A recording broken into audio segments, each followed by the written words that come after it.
Tell Me Not To by Andrew Boyle. Interior bedroom, morning, present.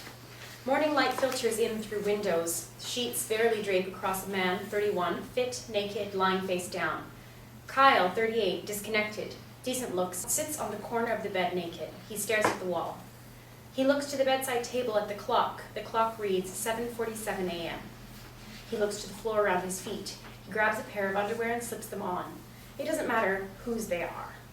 He grabs his clothes, wallet, and keys. He sees a note left next to his wallet. Let's do it again, XOXO Ricky. And he leaves it. He moves out of the room. He shuts the door behind him. Interior, 7-Eleven, later. Fluorescent lights reflect off of white-tiled floors. Customers wait to pay for their breakfast goods. A hefty man, 47, a big gulp in hand, waits for the Pakistani cashier, 28, skinny, meek, to tear off lottery game cards. Kyle, in last night's clothes, slips through the door. Sunglasses on, he heads to the coffee buffet. He pours a cup. He grabs a donut from the bakery case, and he gets in line. Kyle drops a credit card down for the goods. The cashier swipes it. Your card's been declined. The problem's you. Try it again. The cashier tries it. Same deal. Nope, no good. $4.71. Will that be cash? Kyle puts the food on the counter. He digs through his pockets to find a handful of crumpled bills. He unrolls a 5. Incompetent and wasting my time. Great work ethic. Kyle grabs his items. He doesn't wait for a receipt, or the change, or a reply. Interior, Kyle's car, morning, later. A bright spring morning shines out of blue skies. Heavy traffic moves down the boulevard at a snail's pace. Kyle nods his head to some Destiny's Child club mix on the radio. Kyle looks down the road through the windshield of a 99 Corolla. Nothing moves. A jogger, 33, muscled, glistening, runs the opposite direction across the street. Kyle tracks his passing. His phone rings in the passenger's seat. Caller ID shows the name Bill. He silences the phone. His car stops at a light. He turns the radio down. He plays back the message. He puts his phone on speaker. A business guy, 42, suited up, stylish, catches his eye at the bus stop. You have one new message. First unheard message. Hey, Kyle, it's Bill. How are you? I hope this is the right number. It's been a while, right? Listen, could you... Kyle turns up the music. Eye contact is made with the bus stop guy. The men smile. Give me a call? Yeah, call me. 503-563-0989. Okay, later. A car horn beeps. Kyle looks into his rearview mirror. You want me to... He licks his lips. Absently, he ends the call. He accelerates into the intersection. Interior, office cubicle, morning, later. A maze of cubicles interconnect across the office floor. Bland cream walls and ceiling close in the space. A woman, 53, meticulous, perky, moves across the floor, a hawk's eye on its prey. Kyle's cubicle, sparsely decorated, sits at the back. A near-empty hand sanitizer container on its side. Mardi Gras beads pinned up. A couple of family photos, his parents at an anniversary dinner, his sister's family, husband and 2 young boys. Faded postcards from Portland, Mexico, and Vancouver hang from pushpins.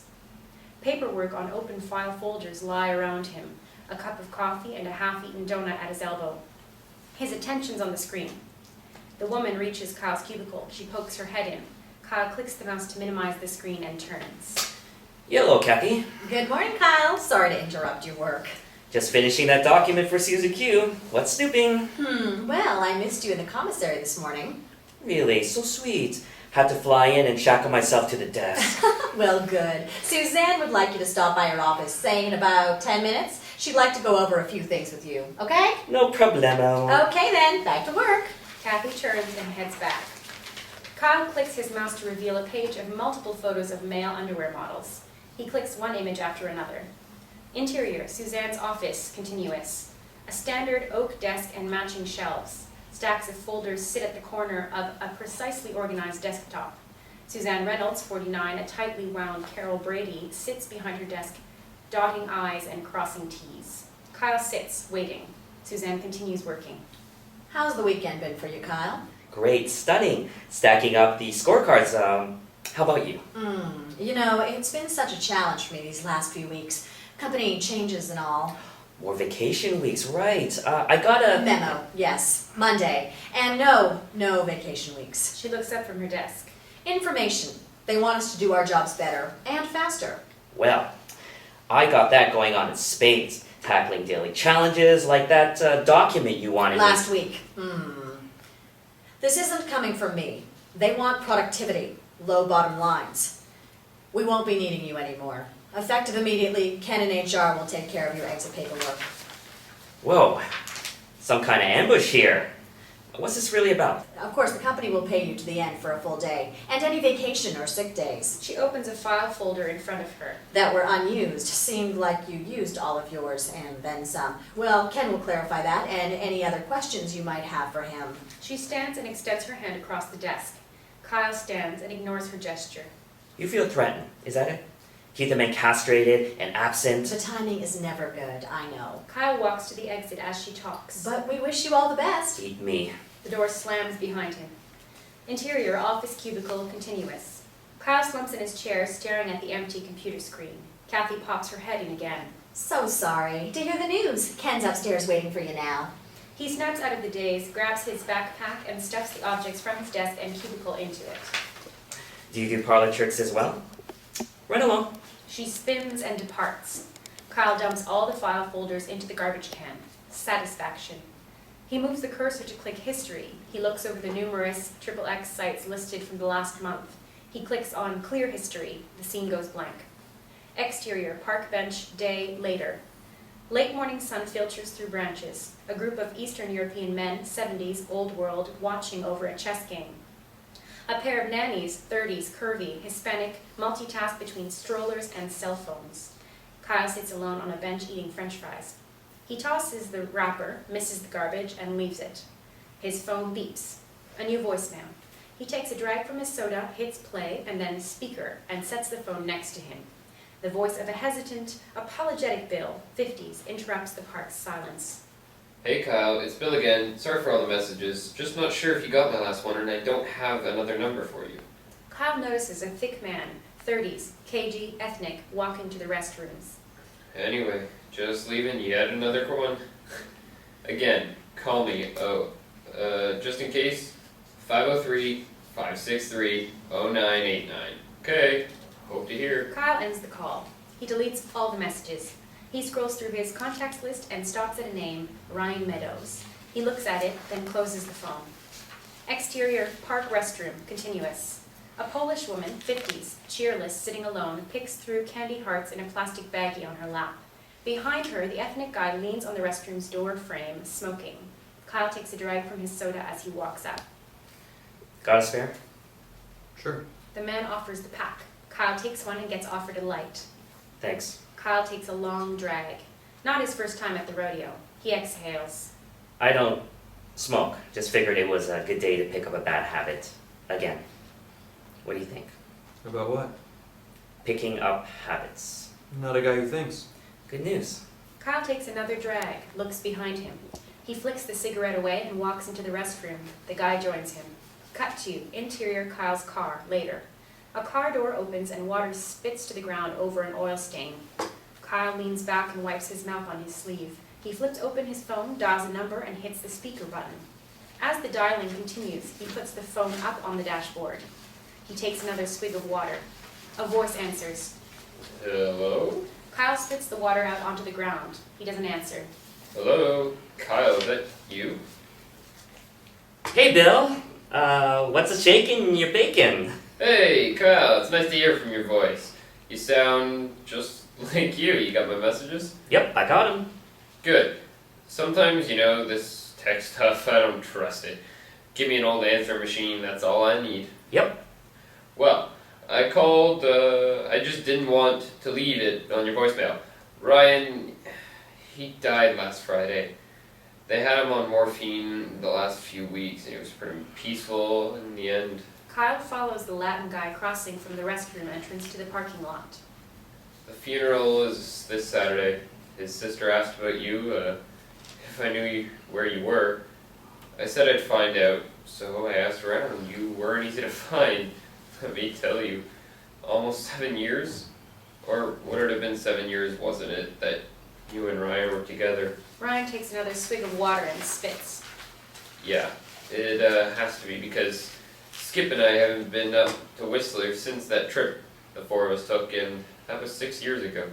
Kyle sees an Asian man, 30s, dressed in nurse's blues, aid an old man, 70s, bent over, hooked to oxygen, walk down the sidewalk. I remember because you wanted it to be your anniversary weekend for your first trip away together. Skip had told Ryan that he was sure you wouldn't last 3 weeks, but there you two were. So adorable. Anyway, we were hoping, well, that you might come back. Do you think you can? Kyle grabs Tic Tacs from the console and pops a couple in his mouth and chews. Wow, freaking timing, Bill. You know I just got this hot promotion at work.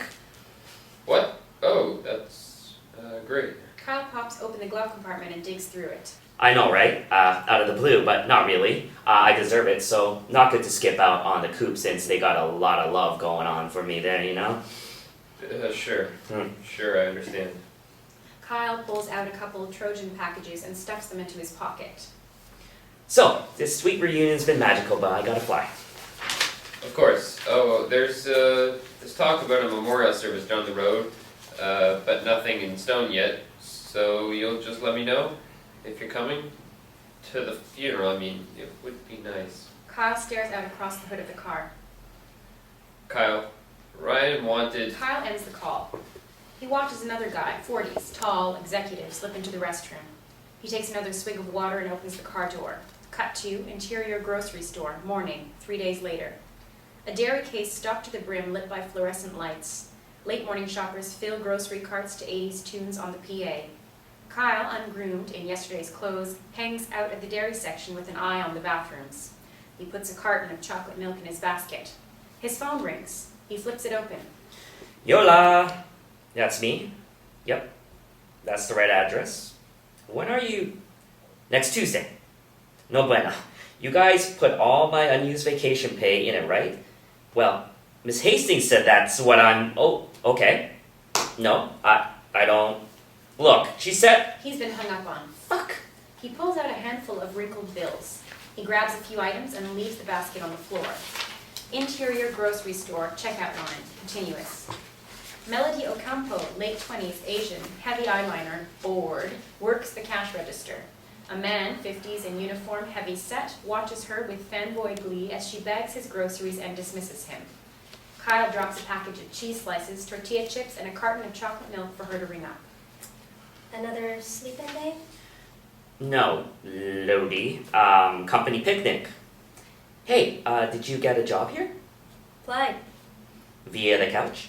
She stops, gives him a look. You looking? Maybe they can enact a discrimination clause, in your case. What? Nah, not looking. I'm set. He reaches over and picks out a chocolate-foiled Easter egg. Just wondering, how does one come to such an illustrious high perch? By bus. That'll be $10.39. Kyle sorts through his crumpled dollars. It gets awkward as he digs in his pockets, finds little as the line of customers watch impatiently. Just the chips and egg. She picks up a phone, announcing on the PA system. Can I have a manager for Mr. Empty Pockets at Register 7, please? A manager, 30s, retired gamer, pasty skin, and lamb chop sideburns, joins Melody at her register, deleting the items Kyle's leaving behind. There are jobs posted next to the bathroom the next time you're trolling them. You might also try coffee houses or a church. Cleanse your soul and beg for salvation. 317. The manager gives Kyle a once-over, then moves on. Kyle hands her the crumpled bills. Right, I don't take advice from the desperate. He grabs the chips and egg. He stops by a rack of magazines and grabs a copy of Jobs and Careers on his way out. Cut to interior church, day, 2 days later. A wooden ceiling arches over a dimly lit entryway. 2 sets of wooden doors with glass-paned windows face the hallway. Sunlight streaming in adds a soft glow. Kyle glances over pamphlets on a message board. Kyle sees a placard. It reads, Serenity Warriors, noon, SAA Meeting Room 105. He looks at his watch. It says 12:22. He doesn't move. Piano chords, choir voices. Kyle investigates. Interior church, hallway, continuous. A choir sings. Reverend Paul Flowers, 66, educated, jovial, conducts them. Each face is a reflection of joy. Kyle watches through a window. Matt Calder, 43, handsome, mixed Latin, steps into the entryway carrying a box. Can I help you? Kyle turns hastily. Sorry? No worries. Rehearsals are just starting. Kyle regroups, assessing Matt. No, I wanted the bathroom. Back on the other side, through the vestibule. Kyle waits. Nothing. Gotcha. It's mesmerizing. What is? The music. You seem transfixed. You must know it. That? Not really a churchy guy. Sweet sleep overcame me. I am in peace. See my heart. I am in peace. Roughly translating here. Clever. Choir resumes. Kyle turns to listen. His face softens. Can you stay? It's the last run-through before this weekend's performance. Another year would help us. Light a fire under us. He extends his hand to Kyle. I'm Matt. Kyle doesn't move. He doesn't trust the kindness. Choir stops. A long silence. Good luck. Matt watches him leave. Exterior, park day, noon. Cars parked along a street next to the park.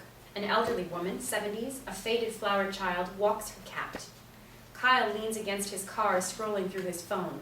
Occasionally, he looks up to check out the bathroom he's facing. Do they have a choir here too? Startled, Kyle drops his phone. He picks it up to see Matt standing between him and the bathrooms. Matt's got a couple bags of groceries. Oh, hey. Matt. Matt, right. So not forgettable. Did we... No, we met at the church the other day. I interrupted your choir stalking. Oh, that. Were you up at the farmer's market? I must have just missed you. The what? Yes. Oh, yeah. Love me some farmers. Markets, fresh air. Funny. Didn't expect this today. Yep. You gotta return to the mines, though. So amazing running into you. Matt. Matt, brilliant. And partying is inevitable. Later. Kyle gets in the car and starts it. Maybe you'll come stalking the choir again. The concert's Sunday at 6, and it's free. Kyle tosses a salute at Matt as he drives away. Interior, church, night, a couple days later. A packed church. A choir sings a hymn's final chord. Reverend Flowers cuts them off. The audience stands applauding. Kyle sits alone in a back pew. Choir members are congratulated by friends. Small groups form to converse. Matt is among them. Matt sees Kyle sitting at the back of the church. He leaves the group and approaches Kyle. Hello. Hey. This is a surprise. Ta-da. What'd you think? I'm still here. And... Can't wait to hit your MySpace page. Okay, I get it. It's nice to see you again. Silence. I don't think I know your name. Kyle. Kyle extends his hand this time. Matt takes it. They shake. Kyle, I'm Matt. I'm good with names like that. Silence. famished. You? I could eat. Would you like to grab a bite? For sure. Good. Let me get my jacket. You won't leave. Me? I won't move. Like a good little boy. Matt crosses out of view. Kyle watches him. His smile fades. Interior, diner, night, later. A little rundown with character and history.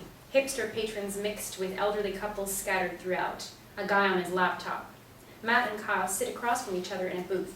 Half-empty plates sit in front of them. Once I finished school, it was pretty clear which direction I wanted to go. Jumped into the social services sector and now lead an accreditation team for licensed childcare providers.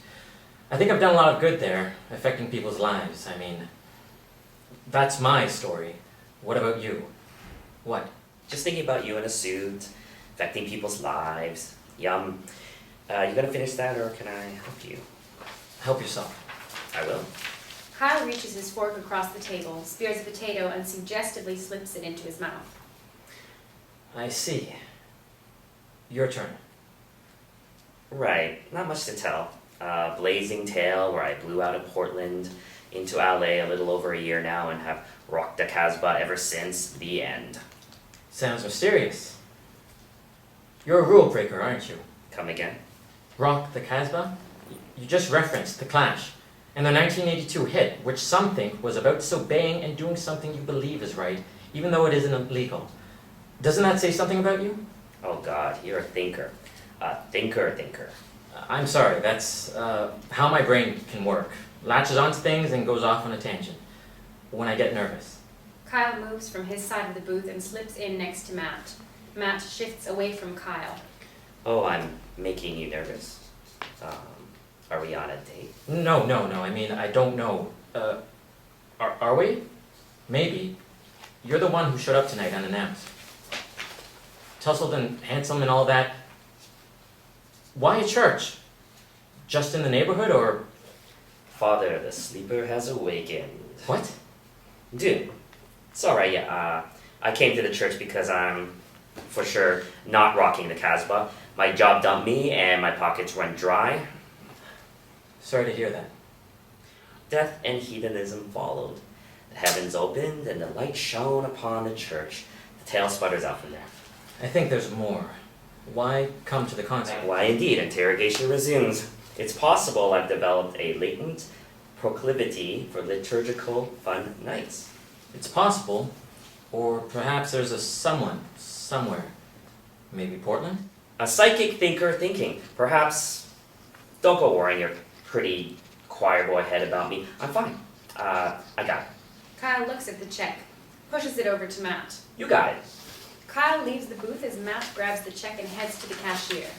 Exterior, diner, parking lot, continuous. A half dozen cars spot the parking lot. Lights on lamp posts break up the darkness of the lot. Two men reach Matt's car. I gotta head back to the church. Tear down the risers. Maybe we can do this again? Matt opens his car door. Must you do it alone? Well, no, but surely you've got somewhere else to go. Not yet. Great! That would make it easier. And maybe a little fun, too. Matt slips into his car and drives off. Kyle watches him leave. Interior church meeting hall later. Risers neatly stacked in the corner. An upright piano against a wall. Fluorescent lights hum from the ceiling. Matt and Kyle enter the hall. Each one carries an end. Why not golf? Do I look like I play golf? Male, khakis, conservative, yes. They set the last riser on top of the pile. My dad did. I joined the choir. To... Sing.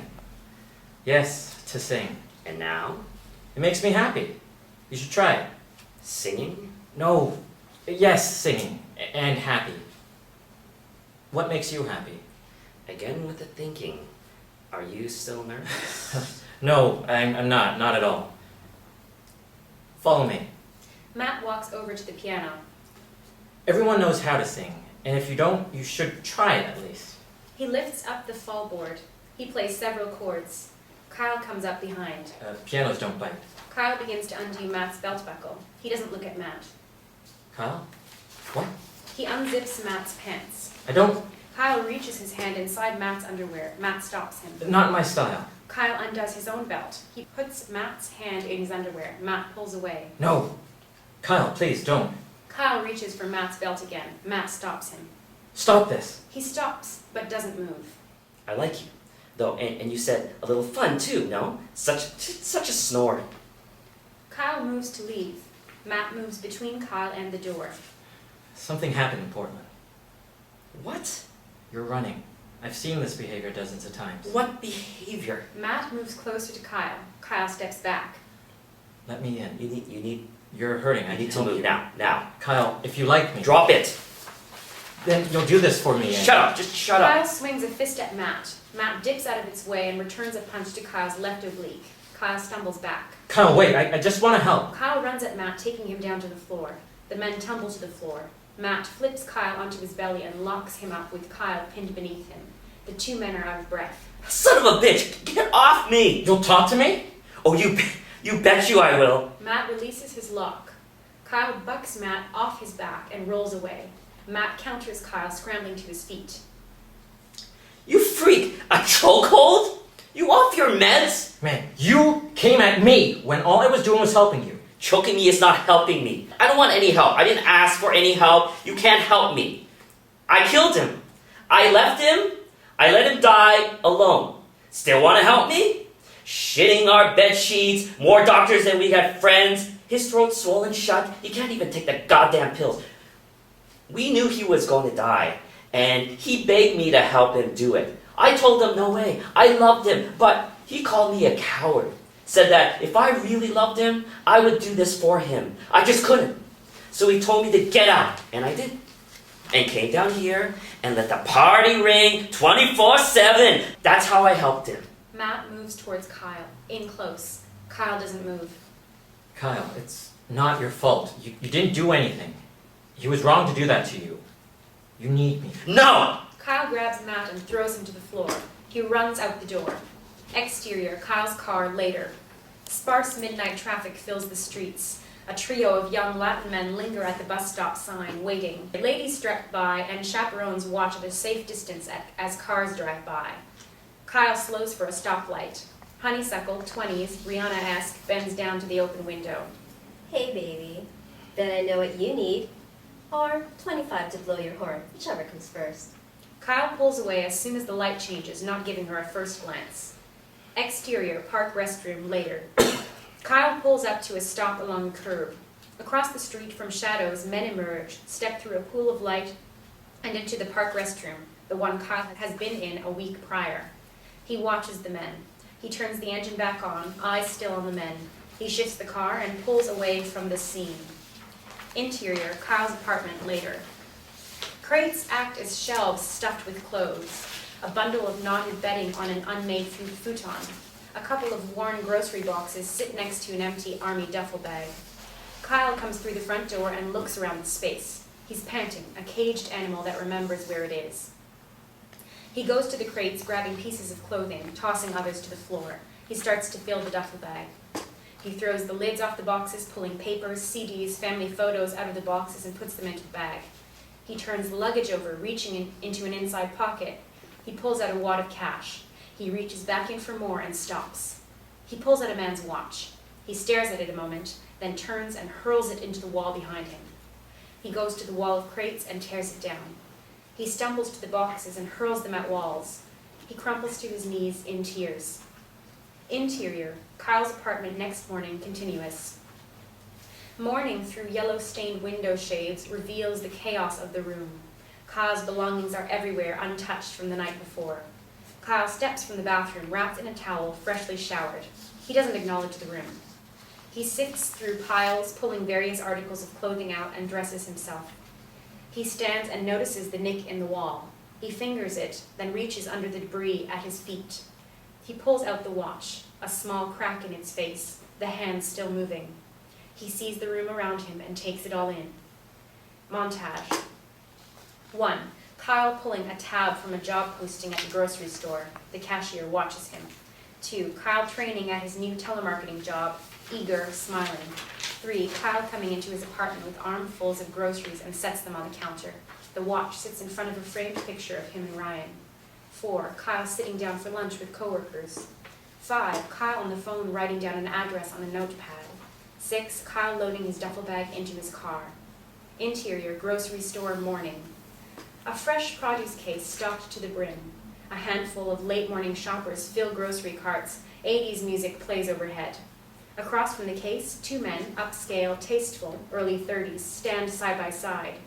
A grocery cart half full of groceries is parked next to them. They stand close, intimate, going over a list, grabbing items from the shelves. Kyle sorts through apples. He notices them. He watches them a while.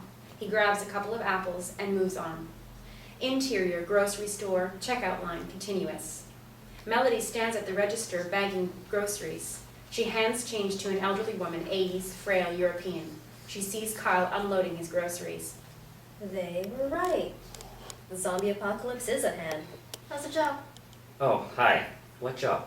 I saw you when you slunk in here hoping you're desperate to go unseen. Oh, yeah. Well, it's going really well, actually. He reaches over and grabs a chocolate egg. Last time I said something.